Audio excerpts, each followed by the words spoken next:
Everyone, once again welcome to my channel prep cam. तो आज हम बॉन्ड लेंथ के बारे में डिस्कस करेंगे। तो क्या होता है bond length? It is defined as the equilibrium distance between the centres of the nuclei of two bonded atoms. Bond length are measured by spectroscopic X-ray diffraction और इलेक्ट्रॉन डिफ्रैक्शन मेथड। क्या होता है, दो एटम्स में nucleus के बीच का जो equilibrium distance होता है ना, उसी को हम बोलते हैं बॉन्ड लेंथ। तो बॉन्ड लेंथ को एक्सरे डिफ्रैक्शन और इलेक्ट्रॉन डिफ्रैक्शन मेथड की सहायता से जो है वो हम ज्ञात कर सकते हैं। तो जैसे ये एटम है एक नाइट्रोजन, इसमें बीच में क्या है, एक न्यूक्लियस है और इसकी ये क्या है, फर्स्ट शेल है और ये क्या है, आउटर मोस्ट शेल है। तो इसके फर्स्ट शेल में 2 इलेक्ट्रॉन्स हैं और इसके आउटर मोस्ट शेल में 5 इलेक्ट्रॉन्स हैं। तो इसको हम बोलते हैं वैलेंस शेल और इसको हम बोलते हैं कोर। ये जो बीच वाला पार्ट होता है इसको हम बोलते हैं कोर। ठीक है। अब जैसे ये 2 मॉलिक्यूल्स हैं तो इसमें कोर क्या होगा, जैसे ये फर्स्ट है तो इसका कोर ये होगा और इसका कोर ये होगा। और ये जो वैलेंस शेल होते हैं ये क्या बनाते हैं, ये कोवेलेंट बॉन्ड बनाते हैं। ठीक है। और जो कोर होता है ना, ये बॉन्ड बनाने में पार्टिसिपेट नहीं करता। इनके बीच में कोवेलेंट बॉन्ड बनेगा। जब इन दोनों के बीच में कोवेलेंट बॉन्ड बनेगा तो ये दोनों ये दोनों जो है ये पास आ जाते हैं। तो ये सिचुएशन ये वाली होगी। जो वैलेंस शेल है वो ओवरलैप करेगा। ये जो वैलेंस शेल है ये क्या करेगा, ये ओवरलैप करेगा। ये ऐसे, जैसे ये दोनों हैं तो ऐसे ये यहाँ पर ओवरलैप कर जाते हैं। दोनों न्यूक्लियाई के बीच का जो डिस्टेंस होता है उसको हम बोलते हैं बॉन्ड लेंथ। ये एटम ए है, ये एटम बी है। ये आपस में कोवेलेंट बॉन्ड बनाते हैं। जब ये पास आएंगे तो ये कोवेलेंट बॉन्ड बनाएंगे। तो जो बीच में डिस्टेंस रहता है ये वाला, ये दो न्यूक्लियाई के बीच का जो डिस्टेंस है इसी को हम बोलते हैं बॉन्ड लेंथ। और ये जो डिस्टेंस है इसको हम R1 और इसको हम R2। ठीक है। ए बी, ये जो बॉन्ड लेंथ है ये ए का कंट्रीब्यूशन है और बी का कंट्रीब्यूशन है। तो ए का जो कंट्रीब्यूशन है वो ए के कोर का रेडियस, यानी ये,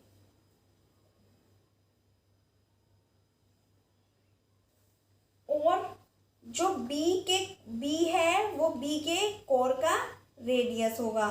तो इसको हम बोलते हैं कोवेलेंट रेडियस। इसको हम वो क्या बोलते हैं, कोवेलेंट रेडियस, यानी कि ये बीच का हाफ पार्ट। और ये जो है इन दोनों के बीच का डिस्टेंस क्या होता है, ये होता है बॉन्ड लेंथ।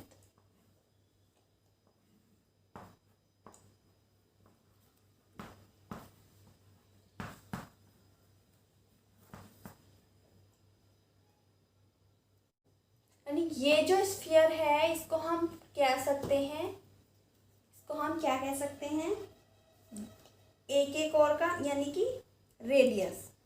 इसको एक हम रिप्रेजेंट करते हैं आर ए से, और बी के कोर के रेडियस को हम किससे रिप्रेजेंट करते हैं, आर बी से। क्या होता है, कोवेलेंट रेडियस फॉर ए। ठीक है। और ये होता है कोवेलेंट रेडियस फॉर बी। और एक रेडियस और होता है ये वाला, यानी यहाँ से ये वाला रेडियस। ठीक है। ये इसको हम बोलते हैं वैन वाल्स रेडियस। इसको हम क्या बोलते हैं, van Waals radius. For example है Cl2 का। क्लोरीन के 2 मॉलिक्यूल्स हैं, फर्स्ट है ये एंड सेकंड है ये। तो ये क्या है, इसका वैलेंस शेल है और जब ये दोनों बॉन्ड बनाएंगे तो ये ओवरलैप करेंगे, तो दोनों सेम एटम हैं, तो पहले क्लोरीन के कोर का रेडियस यानी कि इसके कोर का रेडियस और इसके कोर का रेडियस, ठीक है, इसके कोर का रेडियस और इसके कोर का रेडियस जो होगा वो सेम होगा। ये जो है ये क्या होगा, बॉन्ड लेंथ होगा, और जो इसका हाफ होगा उसको हम बोलते हैं कोवेलेंट रेडियस, ठीक है, यानी कि जो इसका हाफ होगा इसको हम क्या बोलते हैं, कोवेलेंट रेडियस। मतलब अगर हमें कोवेलेंट रेडियस पता करना है तो Cl2 मॉलिक्यूल में सॉलिड स्टेट में ही उन एटम्स को देखना होगा जो बॉन्ड बनाए, मतलब जो बॉन्ड बनाए हुए हैं। तो जब बॉन्ड बनाए हुए हैं तो जो इसका बॉन्ड लेंथ होगा या न्यूक्लिया के बीच का जो डिस्टेंस होगा उसका जो हाफ होगा वही होता है कोवेलेंट रेडियस। तो अगर हम वंडरवाल रेडियस पता करें तो जो सॉलिड स्टेट है जैसे Cl2 में, तो इसमें वैलेंस शेल ओवरलैप नहीं करता। वैलेंस शेल कब ओवरलैप करता है, जब वो बॉन्ड बनाता है। तो अब जैसे क्लोरीन एटम में हम देखते हैं वंडरवाल रेडियस, ठीक है, बॉन्ड लेंथ और कोवेलेंट रेडियस। तो देखिए क्लोरीन के 2 मॉलिक्यूल्स हैं, तो जब ये ओवरलैप करेंगे तो ये कुछ इस तरह से दिखेंगे। तो इसका जो बॉन्ड लेंथ होगा यानी कि 2 न्यूक्लियाई के बीच का जो डिस्टेंस होगा उसको हम बोलते हैं बॉन्ड लेंथ। अब बॉन्ड लेंथ यानी कि 2 न्यूक्लियाई के बीच के डिस्टेंस का जो आधा होगा उसको हम बोलते हैं कोवेलेंट रेडियस। और जो 2 मॉलिक्यूल्स हैं, ये 2 मॉलिक्यूल्स हैं, इनका जो ये है या तो यहाँ से यहाँ तक और यहाँ से यहाँ तक, इनके जो बीच का डिस्टेंस होगा उसको हम क्या बोलते हैं, वंडरवाल्स रेडियस।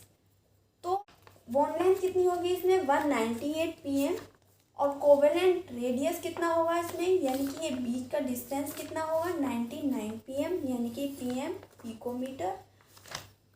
और वंडरवाल रेडियस कितना होगा 360, और ये जो बीच का मतलब ये इसकी यहाँ से यहाँ तक की जो डिस्टेंस है वो कितना होगा 180 pm। 2 क्लोरीन एटम्स में जो नॉन बॉन्डेड है, ऐसे एटम्स के 2 न्यूक्लियाई के बीच का जो डिफरेंस होता है और जो उसका आधा होता है तो उसको हम क्या बोलते हैं, वंडरवाल्स रेडियस।